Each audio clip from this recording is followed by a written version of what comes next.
Hey Pac-12 fans, and welcome to West Coast Breakdowns. In today's video, I'm going to look at one of the biggest momentum plays from Cal's game against Washington State. Now just to set the scene a little bit, with 1 minute left in the game, Washington State pulled off a net 1-yard punt, and Cal's passing game quickly took advantage of this to march down the field and set up this last-second touchdown to end the half. McMorris loose! It is caught by Kyle Wells! Touchdown Cal! The simple story here is that Cal was on the 1-yard line, they were in a run-heavy formation, and they snuck a tight end out and caught Washington State by surprise. But what I'm going to show in this video is the interaction between scheme and defensive confusion. To get into this, let's look at this pre-snap alignment. Before the snap, the cornerback's in the best position to cover this tight end on any out-breaking route. But I'm going to show you that this would be a tough assignment because it would create a lot of something called run-pass conflicts. Run-pass conflict refers to any situation where a defender's assignments versus the run and the pass require him to go in two opposite directions or to do two different things. And that's the kind of scenario that would be set up if Washington State were asking this cornerback to cover the tight end.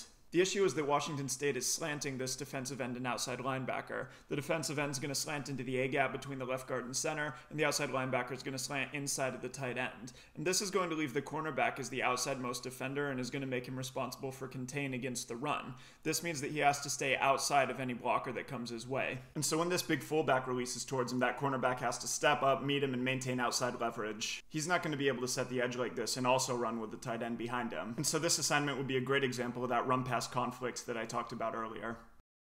This conflict could be resolved if this outside linebacker were playing as a true defensive end instead of slanting. If he were sitting on the outside, then he could take on the fullback and the cornerback could be free to run with the tight end. As we've seen, though, the outside linebacker is slanting, and so the cornerback's not going to be able to be responsible for the tight end. This means that we have to jump one defender inside to this safety to see what went wrong for Wazoo on this play. Now this is a pass play, so at this point we need to talk about coverage. Washington State's playing a man coverage on the tight end and these two running backs, but because two of the receivers are in the backfield and because they're all pretty close together, this isn't going to be a straightforward man coverage. Instead, these three defenders are going to cover these three receivers in combination with each other. This means that the cornerback's going to take the first receiver to come outside, the safety's going to take the second receiver to come outside, and this linebacker would take the third receiver to come outside. This end zone footage gives us a really great view because we can actually see the defender's eyes and we can tell exactly what they're keying. Now remember that this safety was going to be responsible for the second receiver to come outside, and we see right here that he's looking straight at this fullback, who's the guy who's most likely to be the second outside threat. But because he's watching the fullback, he doesn't see the tight end's release, and so he's going to react as if the fullback is the first receiver to the outside. He's going to pass that fullback off to the cornerback, who's supposed to have the number one receiver outside, and then he's going to sit and wait for the running back because he thinks that he's the second receiver to come outside.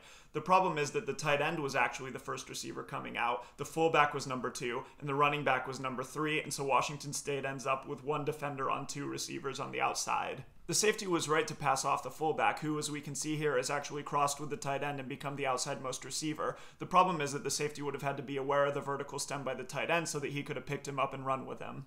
Instead, the Bears pick up the 2-touchdown lead and take all the momentum that they need with them into the half.